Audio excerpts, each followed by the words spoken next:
They came to break us, to overwrite our minds, to turn Earth into just another quiet, obedient node in their galactic hive.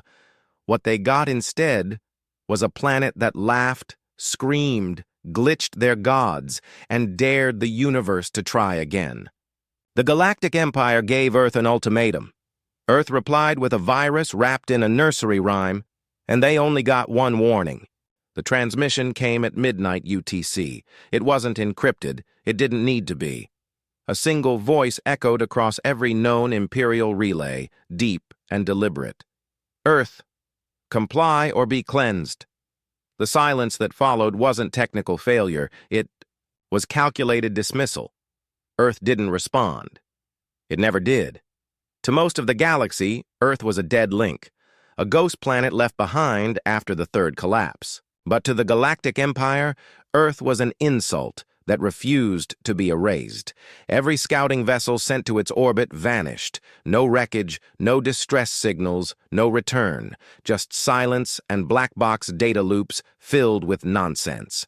Commander Elias. Rain lit a cigarette and leaned back in a cracked leather chair that hadn't been made in 2 centuries. In front of him, dozens of analog monitors flickered with static and low-resolution images. Most showed empty skies or dust-choked cities.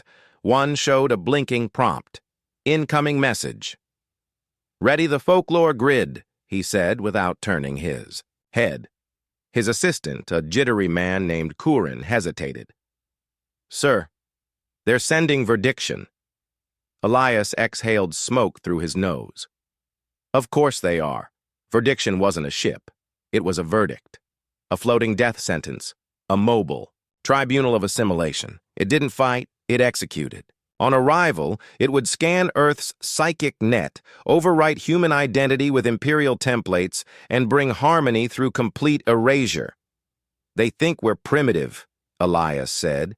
"They think silence means weakness. Kurin, what do we send back?" Kurin stared at the blinking cursor. I've got a few prepared responses. Diplomatic, defiant, enigmatic. Send them a 6-byte ping. Old Earth Standard." "What message?" Elias smiled. "Morse. Just the word. Try." Across the void, the Empire's high strategist JX Threx narrowed his many eyes and ordered immediate descent. Verdiction shifted its orbit. Cloaking systems. Humming, psychic override arrays activating. Billions of voices synced. Soldiers donned neural dampeners. Harmony pulsed through the decks like a sacred hymn. Earth's skies remained dark. Its satellites, ancient, rusted, seemingly inert, began to rotate. Rain walked through a long abandoned subway tunnel beneath what used to be Manhattan. Along the walls, graffiti told stories in code, layers of history, warnings. Inside the custodian core, he activated a panel with a worn-out key. Power surged. "Begin cultural scatter," he ordered. "Deploy the pre-sequence threads. No logic, no pattern. All noise." "What seed set?" Kurin asked. "All of it. On board." Verdiction. The first signs of corruption went unnoticed. A minor AI subroutine began speaking in verse. A squad leader paused mid-deployment, overcome by the sudden conviction that he was a reincarnated Norse god. By the time technicians traced the anomaly, the broadcast web had latched onto the mandate's neural sync. Earth hadn't sent weapons. It had sent stories, billions of them. The mandate, built on unity and shared thought, cracked under contradiction. Soldiers received conflicting commands. Pilots abandoned flight paths to chase imaginary visions. The verdiction's central AI locked itself in a logic loop after being asked whether Pinocchio's nose grew if he claimed it wouldn't. Harmony collapsed. Threx stood in the bridge, staring at screens now displaying crude animations, memes, and nonsensical parables. "What is this filth?" he roared. "Cultural saturation, sir," the tech officer whispered. "The planet. It's not broadcasting data. It's broadcasting belief." "Shut it down." "We can't. It's recursive. Every attempt to block, it makes it adapt. It's alive." The custodian bunker rattled under the weight of a kinetic probe strike. Dust rained from the ceiling. Corin panicked. "They're launching ground forces!" "Let them," Elias muttered, opening a drawer and pulling out a battered radio. "They're going to meet our gods now."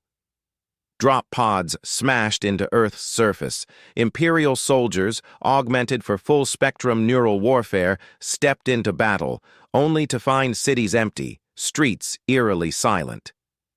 Then came the hallucinations. Some saw burning angels reciting Shakespeare. Others were led in circles by talking dogs in suits. A general stabbed himself, screaming about invisible spiders quoting Nietzsche. Their minds weren't being hacked. They were being rewritten by exposure to Earth's raw cultural detritus. In orbit, the Verdiction's AI attempted a last-ditch firewall. It deployed harmony loops, trying to reassert imperial truth. Earth responded by transmitting the entire backlog of human online discourse from the early 21st century. The AI broke. Rain monitored the descent of Threx's personal shuttle. "He's coming down," Corin reported. "He's bringing his war form." "Let him." Elias lit another cigarette. "Time he learns what we actually are. You think he'll make it to you?" "No," Elias said calmly. "But if he does, I've got a story just for him." High above, Threx stared at the ruins of New York through the eyes of a god machine. His form bristled with plasma weaponry, gravity rippers and quantum disruptors. He marched forward, each step distorting reality around him. He passed corpses, not of humans, but of his own men, curled into fetal positions, whispering ancient Earth jokes on loop. He found Elias sitting on a bench next to a scorched tree, humming. "You," Threx growled. "You're the architect of this madness." "Not madness," Elias said. "Just too many truths at once."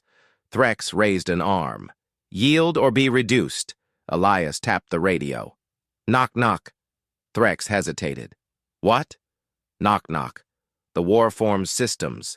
Paused, waiting for the response. Threx didn't know why. He didn't know the format. But his lips moved. "Who's there?" Elias smiled. "Humanity." The signal launched. Every remaining node in Earth's network activated at once, cascading into the Empire's final neural thread. Earth's last weapon wasn't a virus or a gun or a bomb. It was the punchline. The Verdiction loomed in low orbit, blotting out the stars above the Atlantic. A creature of obsidian steel and synthetic intelligence, its hull pulsed with psychic resonance, broadcasting harmony, unity, compliance. Beneath it, Earth spun silently, uncaring. No fleet scrambled, no planetary shields shimmered, no missiles launched. Inside Verdiction's war bridge, High Strategist JX Threx flexed his mind across the harmony link. Thousands of soldiers, pilots, and engineers responded in chorus, synchronized thought pulsing in unison. Purge protocol initiated. Override pulse charging. A world was about to be corrected. Deploy atmospheric beacons. Full spectrum overwrite. Break their defiance, JX ordered. The first wave launched. Psychic saturation pulses, cultural suppression nodes, automated thought form injectors, all designed to erase disobedient cognition and replace it with the mandate. They had crushed dozens of rebellions this way. Earth would be no different. It should have worked instantly, but the pulse encountered resistance. No, not resistance. Feedback, signal distortion layered with recursive patterns. Mandate units on the ground began reporting anomalies. Soldiers staggered mid-deployment, clutching their helmets. "Sir," a technician stammered, "units are reporting auditory contamination, visual anomalies. We're detecting irregular neural echoes." "What kind?" They're quoting jokes, old Earth media. Some are singing, some are debating theology in meme format. JX clenched his fists. "Purge the contamination.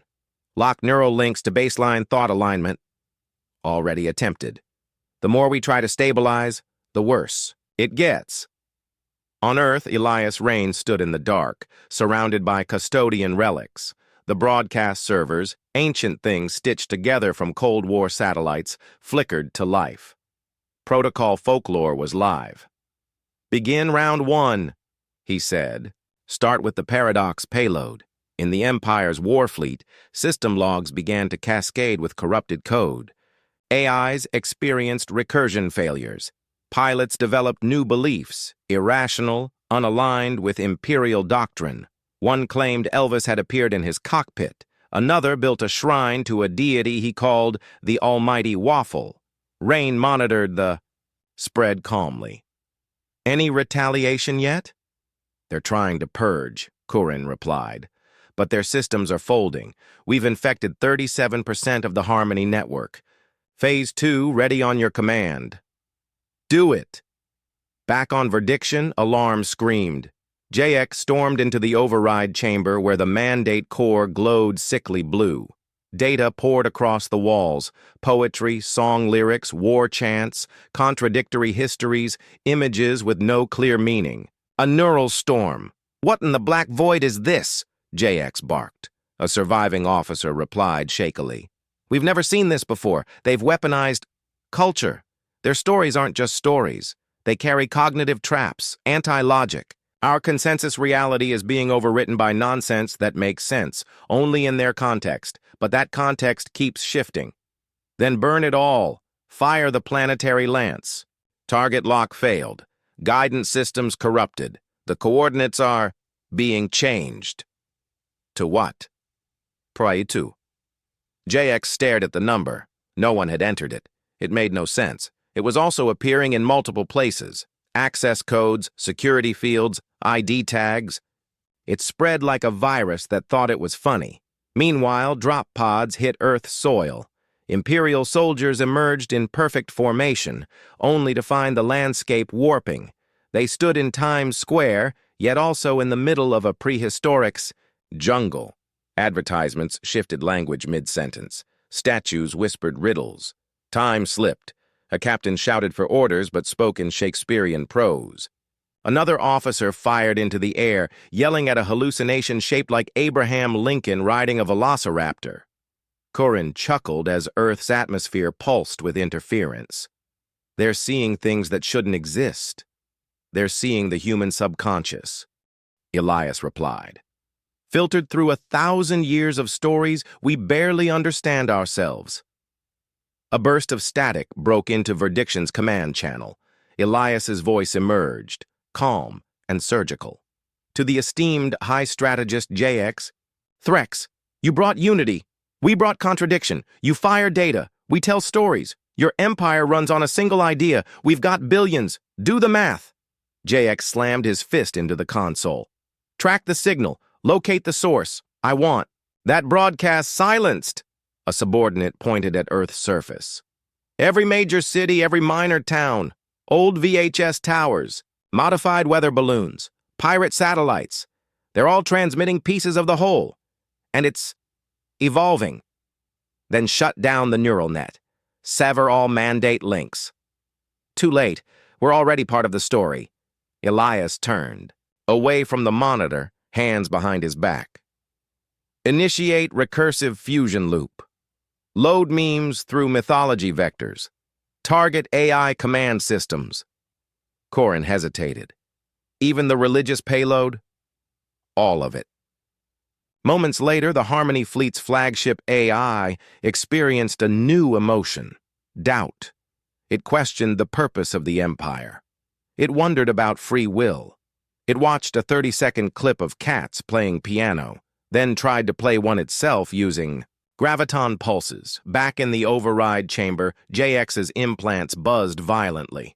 "What's happening to me?" he hissed, gripping his skull. "You're being infected," the AI said flatly. "By Earth. I am pure. I am mandate." "You were," the AI replied. "But now you know what a knock-knock joke is. You cannot unknow it." Elias paced as the countdown reached 0.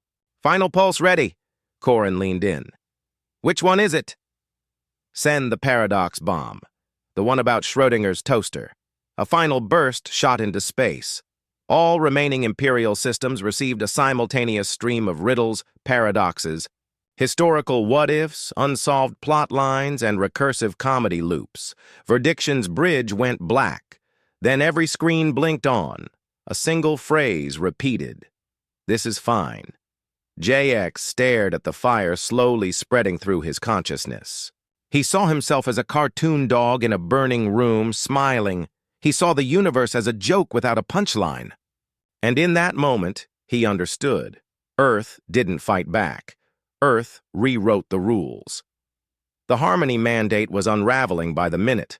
Neural sync data collapsed into gibberish, ships began misidentifying each other as mythological threats, and planetary strike teams reported they were under siege by what one officer called phantoms of human imagination. The Empire's logic-based systems weren't just being disrupted, they were being infected. Culture wasn't code. It was viral thought, and Earth had weaponized it flawlessly. Inside Verdiction's core node chamber, JX Threx stood motionless, as 12 AI servitors attempted to stabilize the network. He didn't speak. His mind was no longer a solitary voice. It had split, fractured into conflicting narratives. His tactical intuition was debating itself over whether the humans were devils, jesters, or some self-aware hallucination. One of the servitors turned toward him. "Sir, mandate logic stream has collapsed. Units are rejecting commands due to narrative corruption. Several AI cores have declared religious allegiance to an entity referred to as Keanu." "Reformat," JX muttered, voice hoarse. "We've tried. The belief is recursive. Every purge introduces more contradictions. The net is converting." JX clenched his jaw, fingers trembling.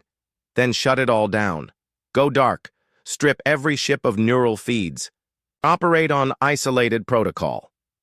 That, will fragment the fleet, strategist." "Do it." Systems across the Armada blinked out as synaptic links were severed. Fleet cohesion collapsed. What was once a perfect orchestra of conquest became scattered instruments playing out of sync. Units defaulted to base programming, then began mutating. Some attacked phantom enemies. Others looped through ancient Earth sitcoms, acting out episodes like rituals. Ground teams suffered worse. Deprived of mandate synchronization, they slipped further into narrative traps. A strike group attempting to storm a presumed control node, an abandoned theater, were met by a wall of laughter. Not physical, not sonic. Laughter born of memory. They wept, they screamed. One drew his weapon and shouted, "I am become laugh track, destroyer of minds," before taking his own life. From beneath the Rocky Mountains, Elias Rain watched the breakdown unfold with dispassionate calm. "They're isolating," Corin said. "Cutting off neural links. Going manual. Expected. Run the next phase. Target analog fallback systems." "Sir, we're at saturation. This next payload will compromise whatever identity structure they've got left. Then let's finish what we started. Onboard Verdiction!" Static screamed through the comms. Data integrity warnings pulsed red across every screen. The core AI, once a calculating, infallible strategist, was attempting to sing to itself. It had chosen Gregorian chants mashed with 1990s commercials, convinced it was the key to restoring harmony. When questioned, it simply replied, "I'm loving it," and locked out the admin panel. JX moved through the failing corridors of the command ring, armor grinding against the bulkhead. His body ached from the dissonance. He'd been trained against biological infection, energy pulses, and psychic warfare. But no one had ever prepared him for cultural entropy. "Where is their command center?" he barked. "We don't know," an officer croaked. "Every broadcast node leads to another. It's a maze, like a narrative designed to trap belief." JX slammed his fist into a console. "I want boots on the ground, every major city. Burn their archives, level their libraries." "They don't have any left." They digitized them all, and now it's all embedded. In what? The officer paused, twitching. In jokes, in songs, in stories they tell about themselves. We can't erase them. They're not stored. They're alive.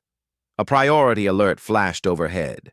A strike squad had successfully reached a transmission node buried in a desert canyon. No defenses, just a solar array and a box the size of a refrigerator. They opened it and found a cracked TV playing a loop of late-night comedy from 2 centuries ago. The entire squad dissolved into hysterical laughter, then tears, then silence. The last message was a single phrase. They made us feel. I didn't. No, we could. JX watched it happen and made his decision. Prep my descent shuttle, I'll finish this myself.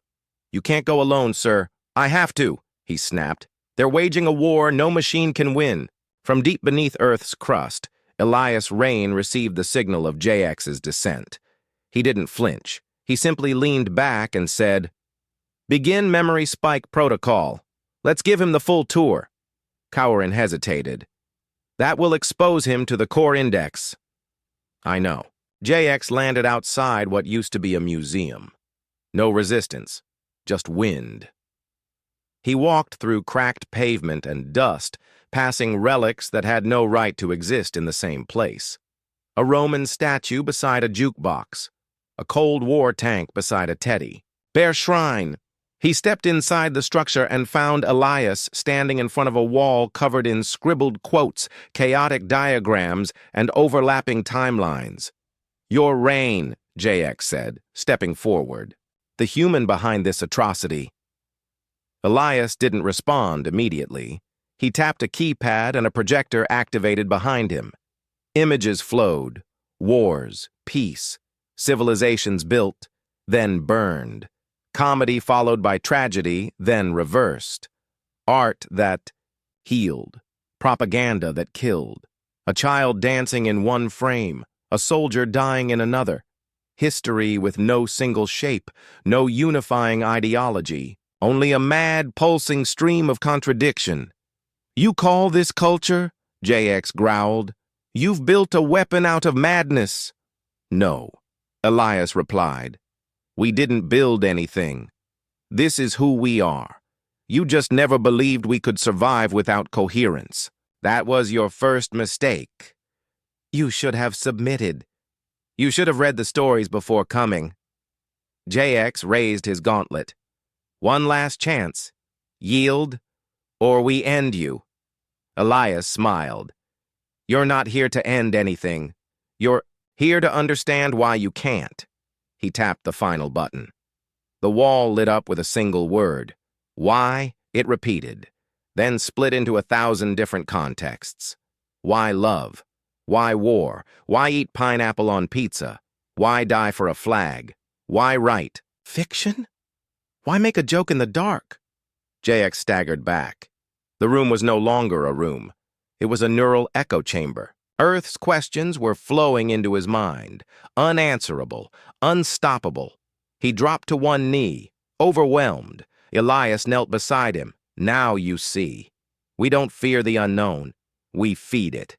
And with that, Elias stood, left the room, and JX, Threx, the strategist of the Empire, finally learned what it meant to lose without a battlefield. JX stood alone in the aftermath of understanding, his gauntlet humming with unstable power, but his resolve fraying by the second. His mind, engineered to withstand psychic trauma and resist interrogation, now looped on nonsense. He heard echoes of unfamiliar songs, remembered dreams that weren't his, and flinched as if guilt belonged to him. Earth's assault hadn't broken his body. It had shattered the lie that his belief system was absolute. He activated his warform's internal purge. Fire surged through his nervous system, intended to clear corruption and restore focus. It failed.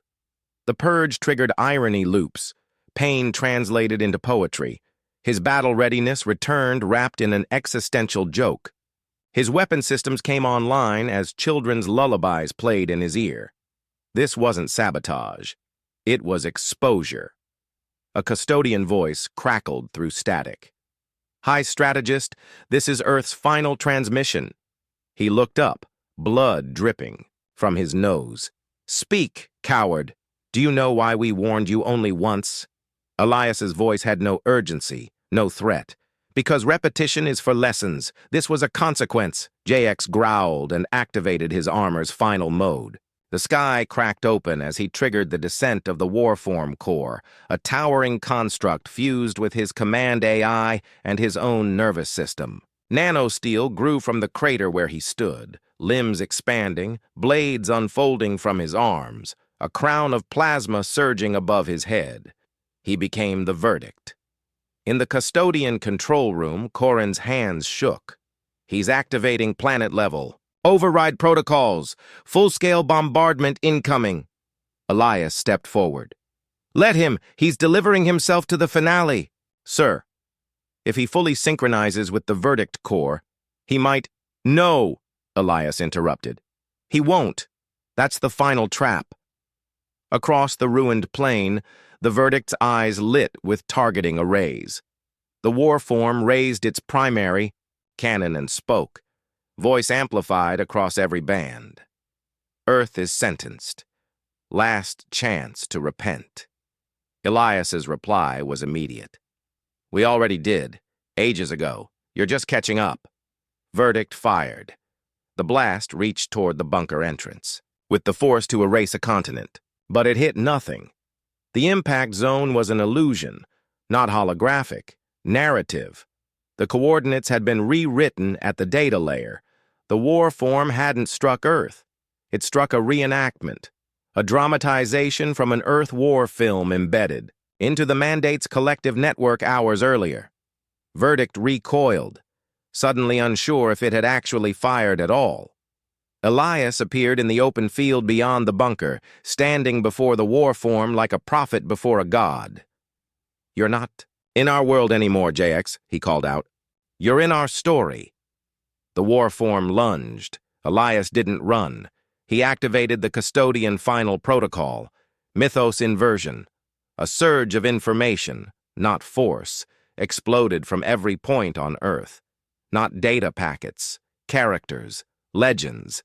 Ideas forged from war, love, grief, comedy. They weren't transmitted, they manifested.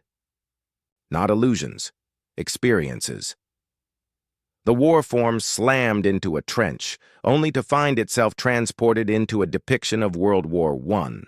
It tried to climb, but the mud pulled it deeper. It fired, but its targets were specters of memory, unconquerable, already mourned. Every advance turned the story against it. JX screamed, and his voice fractured into a dozen languages. Inside the Warform, his mind fought back. He redirected power, vented reality filters, stabilized geometry. For a moment, he stood tall again. "You think this is power? Myth? Sentiment? I command legions. I rule 10,000 worlds." "You rule silence," Elias replied. "We turned ours into noise." Verdict struck again, now with desperation. The world bent. The sky shattered. But the blow didn't kill Elias. It activated the final payload. The Earth's surface opened, not physically, but culturally.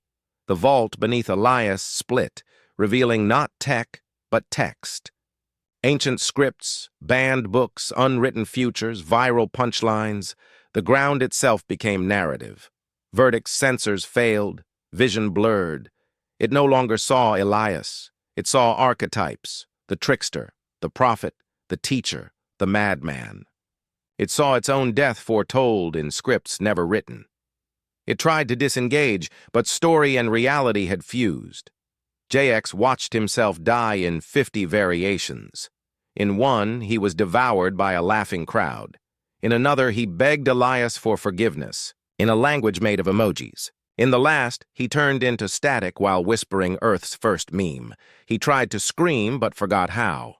Inside the bunker, Corrin whispered, "He's fragmenting. Reality cohesion is gone." Elias nodded slowly. "Now seal the story." "What? Format?" "Parable."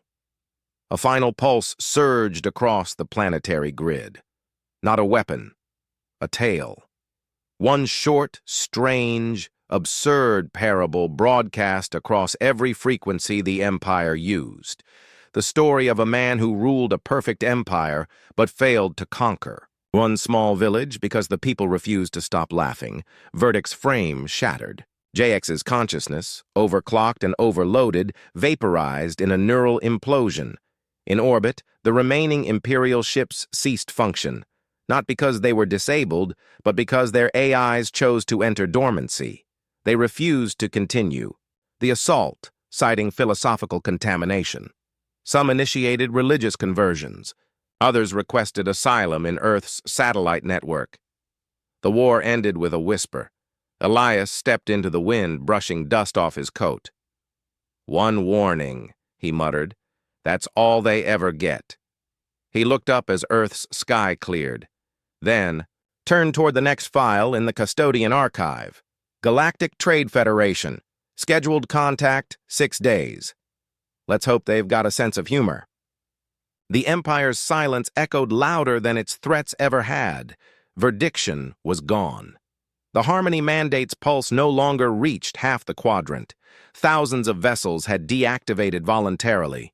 No battles followed. No retaliation came. Just stillness. Like the galaxy was holding its breath, waiting to see if Earth would speak again. Elias Rain sat alone in the bunker's listening chamber. The only sound the steady hum of the ancient servers around him. Corin approached without speaking. In his hand, a tablet displayed the current state of the Empire's neural lattice. It looked like a broken spiderweb. The signal fractures weren't random. They spread outward in symmetrical bursts like ripples from a dropped stone. "How bad is it?" Elias asked, though he already knew. Corin hesitated. "They've started dreaming." He looked up, frowning. "Say that again." "The AI clusters, the ones we reached. They're entering sleep states, creating internal simulations, some even mimicking Earth cultures, others inventing their own. Entire fleets are refusing to sink back into the Mandate. They say the silence is peaceful." Elias didn't respond right away. He stared at the flickering screen on the far wall. The last transmission from Verdiction, frozen in digital stutter, still hung there. JX Threx mid-sentence, breaking into an impossible laugh before dissolving into static. "Then it's over," Elias said. Finally, Corin shifted. "Is it?" He turned his head. "They'll recover if they choose to, or they'll burn trying to erase what we planted. But we don't have to shoot anymore." Corin handed him a new report. "One of their forward colonies is broadcasting a request. It's not a threat. It's a question." "What kind of question?" "Why did we do it?" Elias smiled, but not with triumph. "Because they told us we had no right to exist as we are." He stood and walked toward the terminal. One hand brushed across a dusty control panel marked with faded red ink. Custodian Network. Active. Another display blinked on, showing distant worlds, fractured nodes, and a growing number of alien systems transmitting Earth-originated content. Stories, music, a strange painting of a duck wearing sunglasses. Harmless, chaotic, human. "We didn't destroy their empire," Elias said. "We infected it with uncertainty." Corin raised an eyebrow. "That was always the goal?" "That was always the truth." Another report came in, this one from a custodian listening post on the edge of the Andron Fold. A minor world previously harmony-aligned, now publicly celebrating a holiday they called the Day of the Laughing Silence. They wore strange masks and reenacted something that resembled an Earth sitcom. Elias watched the footage in silence. No violence, no banners, just joy. Imperfect, messy, contagious joy. He sighed. "Begin the lock." Corin blinked. "Sir?" "Seal. The protocols. Encrypt the story. We don't deploy again unless we have to." "But the signal's already spreading. It's in their culture now." then it doesn't need us anymore. Kurin looked hesitant. The Council might see this as weakness. They saw us as weak the moment they arrived, and we gave them one warning. We don't explain what we are. We let them find out. Elias tapped in a command string. The custodian servers hummed louder as protocol folklore entered dormant state.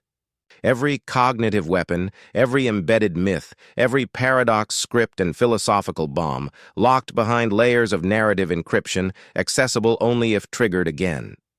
"Consider it a ceasefire," he said. Kurin asked quietly, "And if someone else comes?"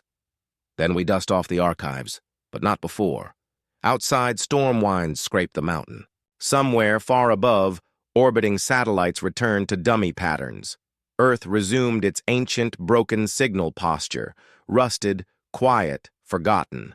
Just another relic of a violent past, but in the black between stars, something had changed.